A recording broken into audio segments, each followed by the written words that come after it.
always see guys. How do you do it? Like,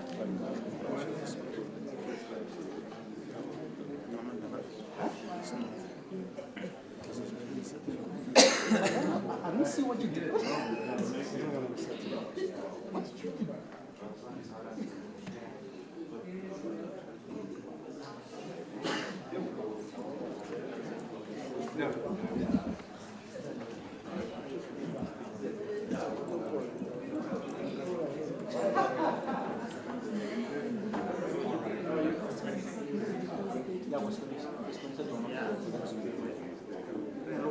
Some sound, so I have always up to but I have another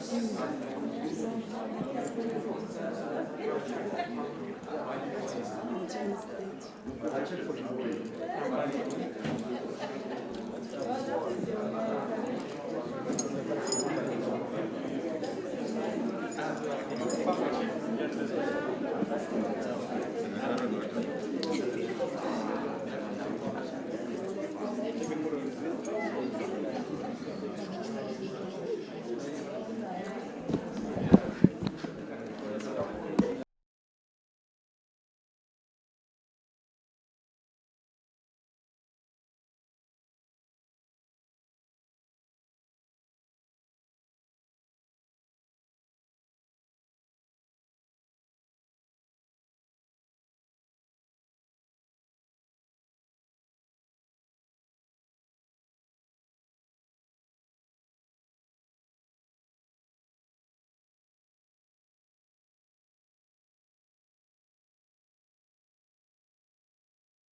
Right, move out the way, please.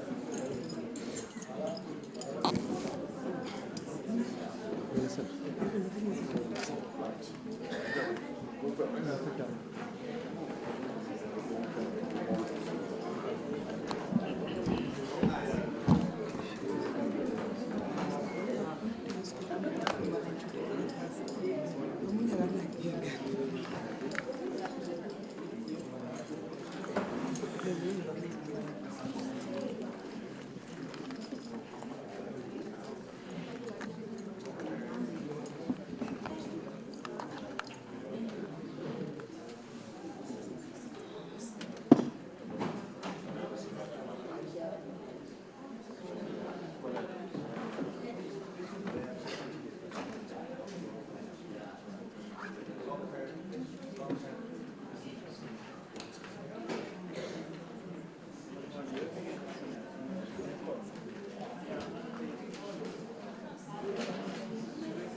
Kindly be complete. All right.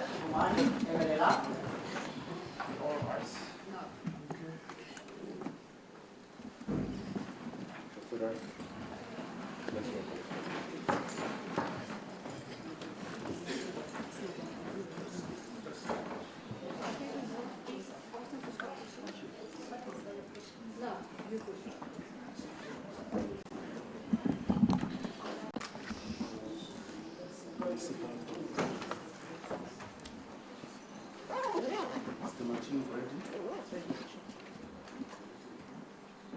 Judgment.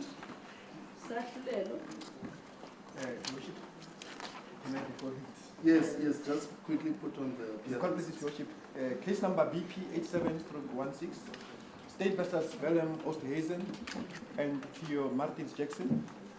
Today is the 8th of December 2016. Officer is J.E. Dumetleli. For the prosecutor is Arbolokwani, interpreter Mr. Baloi Omate, and the defense is Advocate Bert. Thank you. Judgment, introduction, paragraph 1. The case before me is about the incident where Mr. Retabile Mlotshwa and Denton Sithole, in brackets, both black males, were assaulted, called a Coffin, and one of them put into the coffin alive. Lecala ke phambi kwaleli majona lesehlakalo lesibandakanya uThabile Mlotshwa noDantin Sithole ababahlaselwa ke futhi ke babizwa ngokuthi ke bamakafela lapho komunyelo wabo ayewafaka ke ufakwa ibhokisini labasha. Throughout the judgment, Mr. Sithole will be referred to as the first victim and Mr. Mlotshwa the second victim. Uma ke siqhubeka ngalesehlulelo umnumzana uSithole ke sizombiza ukuthi ke uyisisuluke sokuqala umnumzana uMlotshwa sizombiza-ke ngesisuluke sesibili. The matter before me is sometimes referred to as the Coffin assault case, and as appears from the applicant's affidavit and the respondent's evidence, it is widely covered in the media. Liqala-ke selaziwa-ke kakhulukazi ukuthi liqala-ke leli lokuhlaselwa lokufaka umuntu ebhokisini-ke. Umangali-ke naye abafaka isicelo-ke nabo-ke bakhulumile abafundi. The applicants in this matter are Messrs. Willem Jacobus Albertus Westhuizen and Theo Martinus Jackson. Abafake isicelo sebheli uMnumzane Westhuizen noMr. Jackson. Both applicants face the charges of 2 counts of assault with intent to do a grievous bodily harm, kidnapping, intimidation, and defeating the administration of justice. Bobabili-ke abafake isicelo babhekeleke namaqala amabili okuhlasela ngenhloso yokulimaza, icala lokuthumba, icala-ke lokwethusela-ke kanye-ke necala-ke lokuthikameza inkambiso yobulungiswa. The respondent is the state, whereas the applicants are, the respondent is the state. Abaphikisana-ke nesicelo-ke babuso.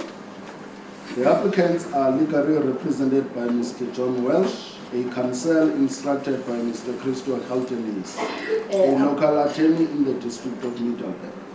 Abafake isicelo bamulelwe nguMnumzane Welsh onikezwe imininingwane nguMnumzane Haltenis ongummeli-ke wala ekhaya. The respondent was initially represented by Mr. Ryan Lawrence and later by Mr. Robert Molukwane, who took the proceedings over on the 2nd November 2016 due to unavailability of Mr. Lawrence, who was committed in another court.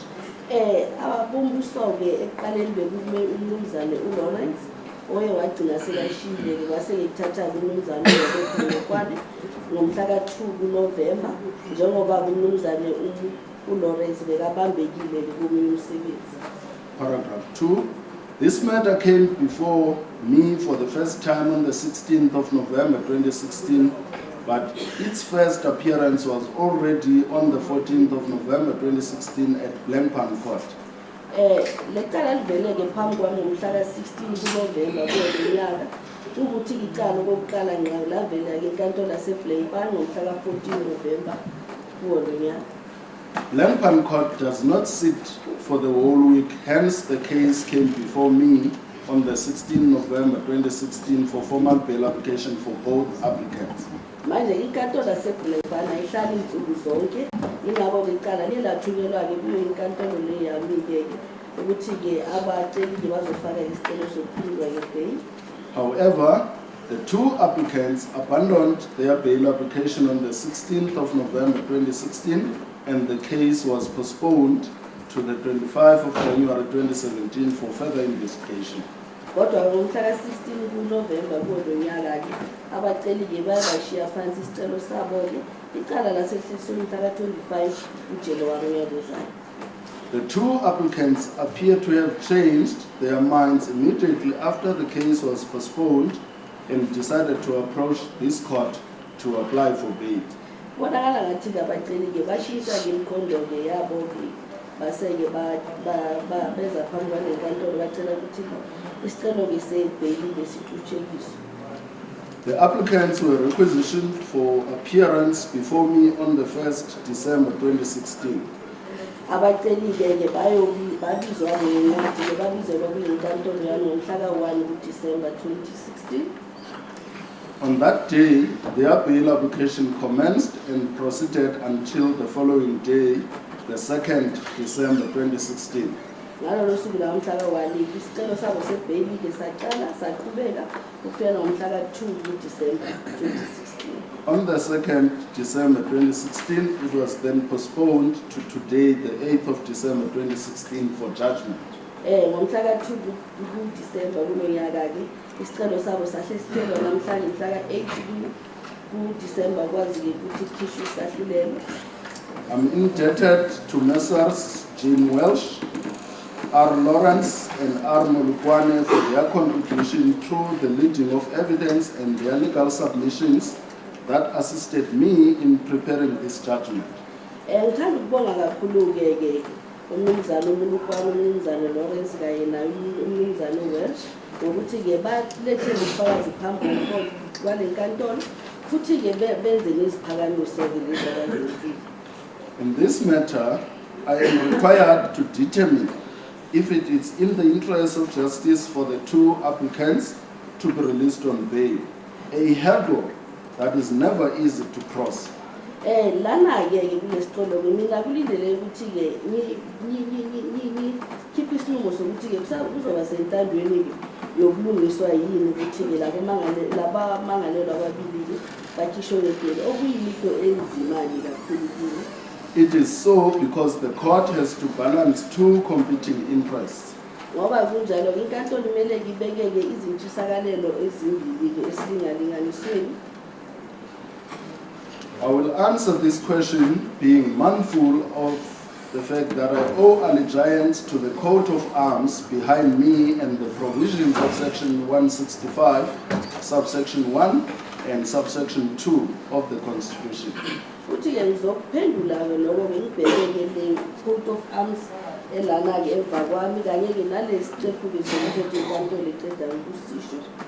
Paragraph 3. In the judgment below, I will briefly outline the two applicants' personal circumstances, the factual matrix of this matter which is contained in the evidence by the respondent and the applicants, the application and standard of proof required in the bail proceedings, deal with issues in dispute and those that are common cause, and then legally analyze the whole evidence by applying the law and the previously decided cases in South African and foreign jurisprudence. And then there will be this will be followed by the conclusion.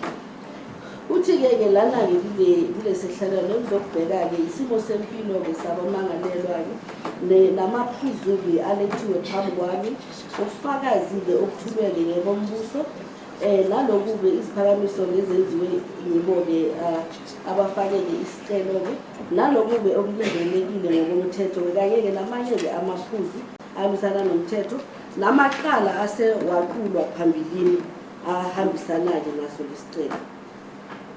Heading: Applicants' personal circumstances.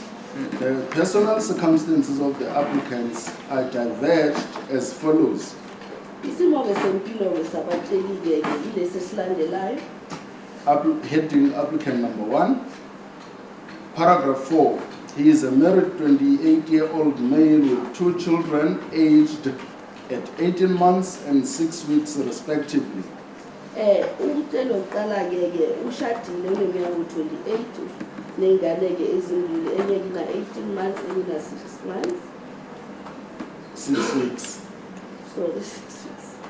He resides at Fontaine Farm adjacent to Komati Power Station and has been there for the past 5 years and considers this to be his permanent address.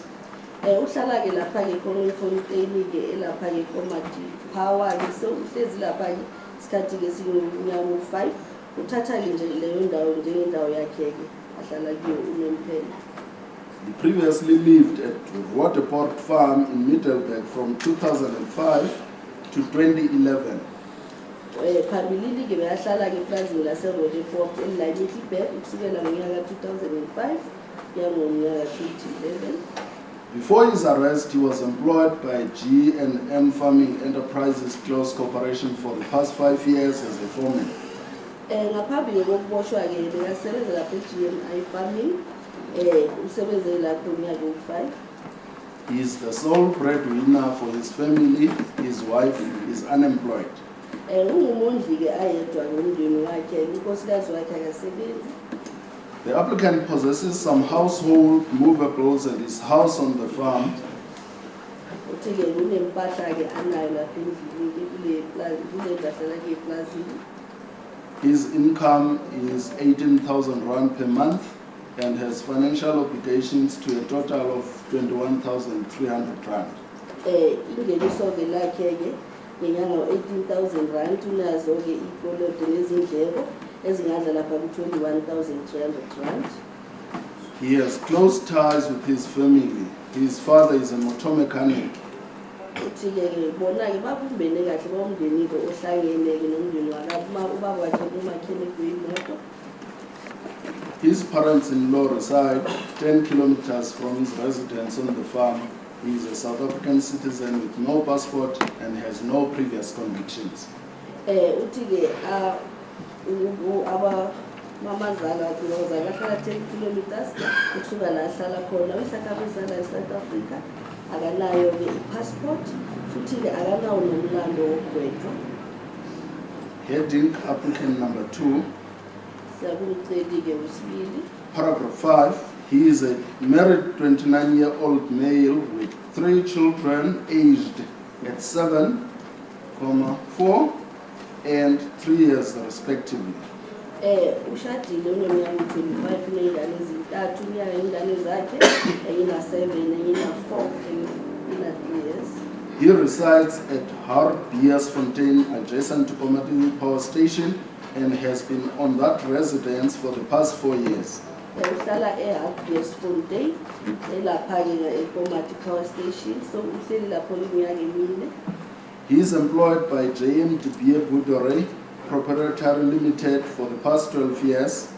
His wife is employed at Human Resources Department of PG Labor Hire. Usebenza lapha e-GM de Beer iminyaka 12 asebenza lapho. Unkosikazi naye wakhe usebenza la kule ndawo Human Resources PG Labor. His income is 7,000 rand per month. He has benefits of company vehicle and medical aid. Ingeniso lakhe 7,000 rand ngenyanga, futhi kunama-benefits imoto yomsebenzi kanye ne-medical aid. His financial obligations are totaled at 8,900 rand. Izindleko-ke zakhe ney'kweleti-ke zidlale 8,900 rand. He also owns a house and movable property and has close ties with his family. Athi-ke futhi kunendlu yakhe-ke nempahla-ke yasendlini, futhi-ke yena nomndeni wakhe inabo-ke bantu ababambene kahle. He is a South African citizen with no passport and has 1 previous conviction. Naye usakhamuza la eNingizimu Afrika akana-passport, unomlando wokugwetshwa kanye. Heading Virtual Matrix. Paragraph 6. Sesiyakumaphuzu-ke.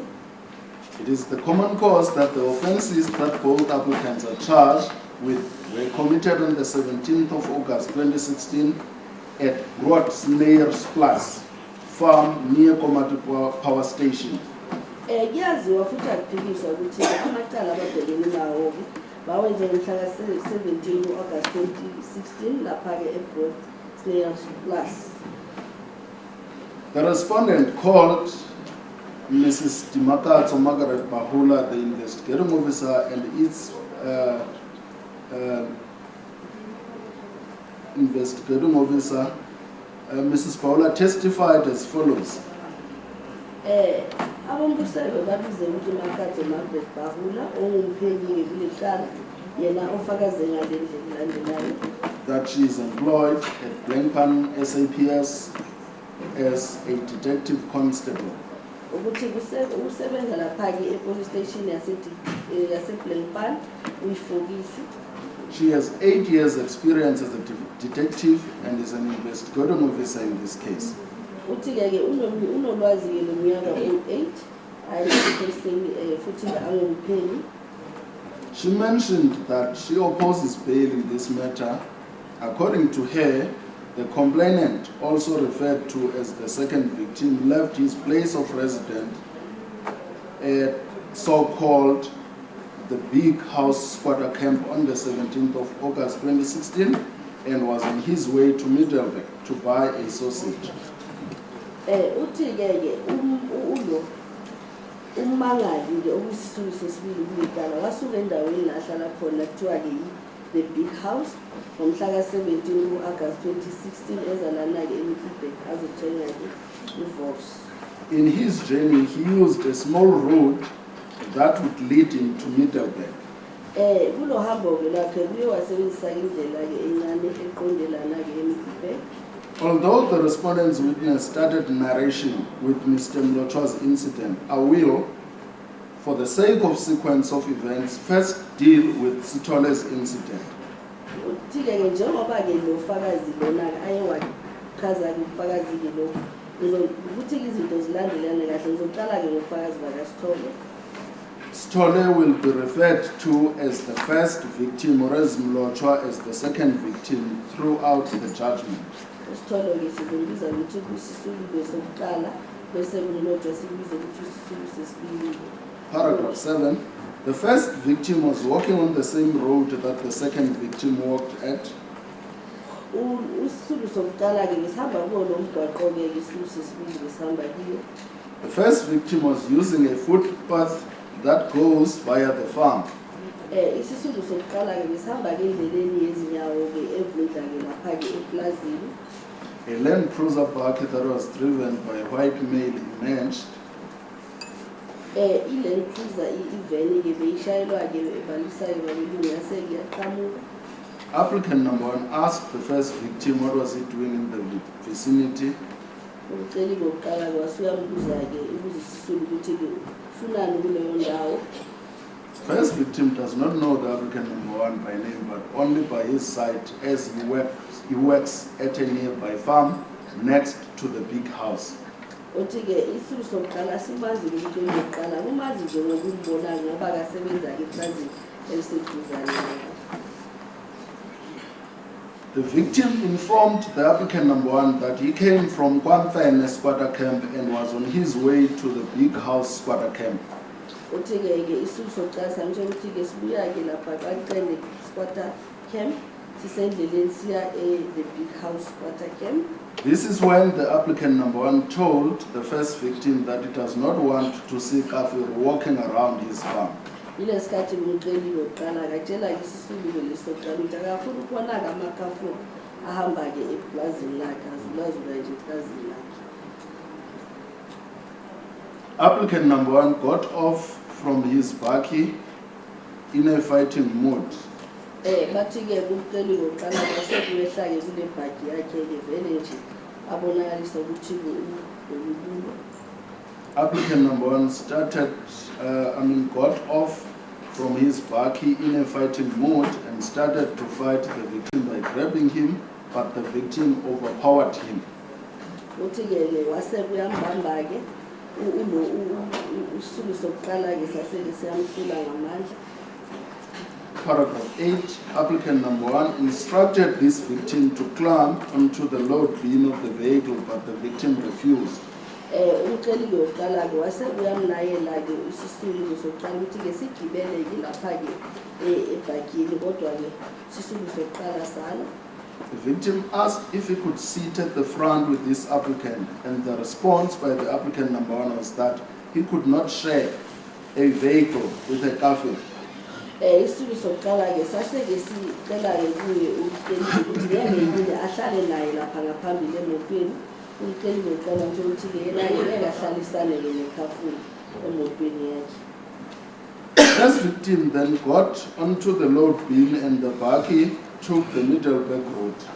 Wasekugibela ke la kujezwa khona ke impahla ke isisulu sokuqala imoto ke yasekiqonda ngasemithini. In the victim's mind, he thought that they were going to the applicant number 1's residence. Emqondweni isisulu sokuqala ke uyacabanga ukuthi ke baya ke ekhayeni lakhe umceli wokuqala. Whilst on the way, applicant number 2 emerged driving a Land Cruiser buggy. Mama sendleleni kwaseke qhamuka ke umceli wesibili kathi ashayela ke iLand Cruiser ibhaki yeLand Cruiser. The two vehicles stopped on the road between the Thal and MIDDELBURG in front of another white man's farm. Le moto ke zombili ke zema ke kumgwaqo phakathi kwemithini neBethal phambili kweplazi ke lomunye umlungu. Paragraph 9. Both applicants alighted from the buggies and the first victim was still on applicant number 1's buggy. Abaceli ke bobabili ke behla ke emabhakini isisulu besese ke ebhakini yomceli wokuqala. Both applicants climbed onto the first applicant's back and started kicking the victim with footed feet and hit him with fists. Bobabili baseke bagibela ke kule bhaki ke umcimbi uqala la bekunesisulu khona baseke bobabili baqala ke bamkhahlela ke bamshana ngenqindi. This second victim was lying on the vehicle during the kicking and fisting all over his body. Lesisulu lesibili ke besileleke lapho ke emotweni ke ngaso sonke lesikhathi ke makakhahlelwa shawa kanjalo. Applicant number 1 said that you caused me to run or chase after you. Uthi ngoma isicelo uqala ukuthi ke ngibangele ukuthi ke ngigijime okanye ngigijimise. Applicant number 2 never uttered any words but was assaulting the victim. Bathi umqeli kwesibili yena akunamagama ke ayewaphendulisela kodwa ke bekaqhubeka ahlasela isisulu. According to Mrs. Bahula, the first victim never clarified which language was used. Ukuya ke ngofakazi nkosikazi uBahula isisulu sokuqala zange sichaze ukuthi ke kwakusetshenziswa liphi ilimi. At that time, the second victim emerged, and this is when the applicant number 2 told number 1 that here is another kafir coming. Ngaleso sikhathi qhamuka isisulu sesibili ilesikhathi ke umqeli lo uqala katshela ke umqeli lo uqala ukuthi ke nalelinye ikafula. Victim number 1 was let go off to the big house quarter camp where he was initially going. Uthi ke usulu sokuqala ke sayeka ke lapha ke the big house water camp lapho bekavele aqonde khona. This victim sustained injuries at the lower and upper part of his mouth. Lesisulu ke sesaba ke nokulimala ke ezindlebeni zomlomo. Returning to the first victim, he noticed a white Land Cruiser buggy. In other words, that is the second victim. Noticed a white Land Cruiser buggy following him from behind. Sibuyela ke lesisulu sokuqala ukuthi wabona ke ibhaki yeLand Cruiser emhlophe ke ngasemuva. Whilst focusing on the buggy from behind, there was another Land Cruiser buggy coming from the direction of Komati Power Station to join the road to MIDDELBURG and was approaching him. Uthi ke masabheke ke le bhaki le wabona ke enye ibhaki vela ngaseKomati Power Station. Both of these buggies were driven by white males. Womabili amabhaki washayela ke belisaki abelungu. Both buggies had MP registration numbers. Womabili ke amabhaki ke bekane number plate kumalanga. The two buggies stopped and the males from the two buggies started assaulting Mr. Tabile Mlotwa by kicking him all over his body with footed feet without saying anything. Uthi ke amabheki womabili wema ke labantu baqala ke bakhahlela ke uThabile ke Mlotwa ke emzimbeni wakhe wonke ke bangashongo lutho. Paragraph 10. The Land Cruiser that came from behind had a passenger on its load bin. Uthi ke le Land Cruiser ke beyiqhamuka ngasemuva ke beyinomgibeli ke nakulayisho khona impahla. The passenger's name is Mr. Stole, also a black African male. Lo mgibelo umgibeli lo bekungu-Mr. Sithole ke naye kunguindoda ke umuntu omfulu. And he is also referred to as the first victim. Esibizayo ukuthi usokuqala. The seated passenger was told by the applicant number 1, Mr. Westhuizen, to alight from the buggy. Le mgibelo bekahleli phansi watshelwa ke ngumceli wokuqala kumnumzane uSthuizen ukuthi ke ehle ebhakini. The first victim, in other words, I refer to the second victim, was tied with cable ties on his hands. Lo sulu sesibili ke besiboshiwe ke ngamakhebuli ezandleni. The second victim knows the first one as he also resides at the vicinity of the so-called big house squatter camp. Isisulu ke sesibili siyasazi isisulu sesibili ngoba ke nayo uhlala lapha ke kule squatter camp esibizwa ukuthi the big house. The second victim does not know the applicant number 1. Isisulo sesibili asazi umceli wokuqala. The hands of the victim were fastened and tied on the top by the back of the bakkie. Izandla zakhe ke beziboshelwe ku-top ebizwa ngebhaki. Paragraph 11. During the agony of this assault, the second victim tried to extricate himself, but the two applicants managed to get hold of him. Ngalesikhathi ke ahlaselwa ngesibunganga isisulo sesibili uye wazama ukuthi aphumule kulabahlaseli bakhe ababili kodwa ke labaceli ke bobabili bakwazi ukumbamba. Second victim was then loaded into the bakkie that drove to the MIDDELBURG direction. Waseke isisulo sesibili silashwa kule bhaki ke eyaqonda ke ngasehlangothini laseMiddelburg. At this time, the hands were still fastened and he could not loosen himself. The second bakkie followed the first one until they turned into a small gravel road to Hendrina.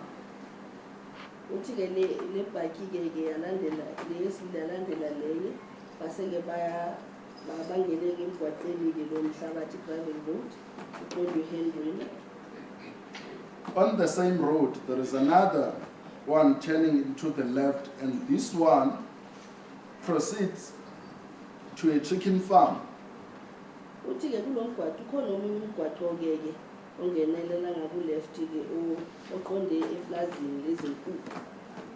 Around this vicinity, there are bushes that this vehicle turned to.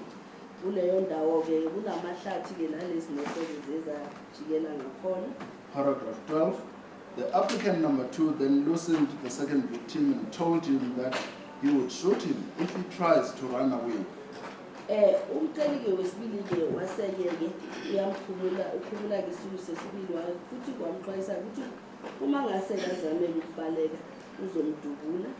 Applicant number 1 told this victim to alight from the bakkie and that he too would shoot him if he runs away.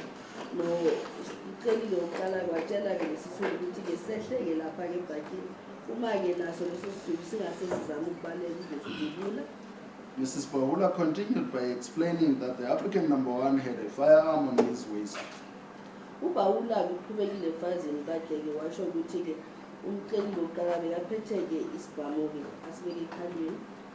This is when the applicant number 2 went to his vehicle and came back with a coffin.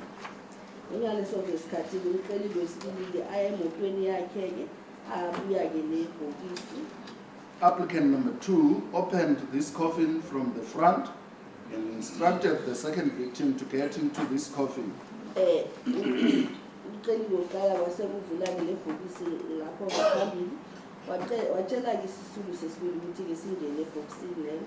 Applicant number 1 assisted number 2 in placing the victim into this coffin and was using a knob-kiri to assault the victim all over his body to force him to get into this coffin.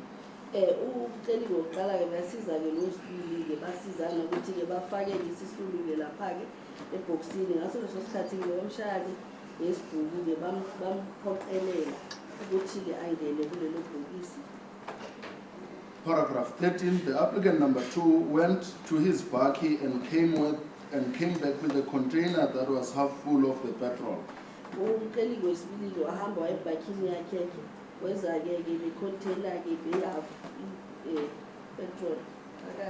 As the applicant number 1 was busy assaulting the victim, number 1 said that the victim would be poured with petrol and be set alight.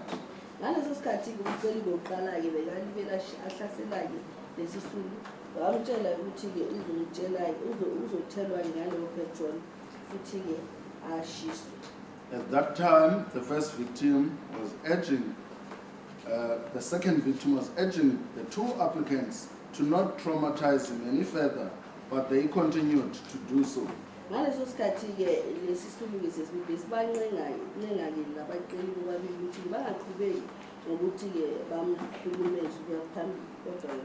According to Mrs. Bahula, this anguish continued and took at about an hour. In other words,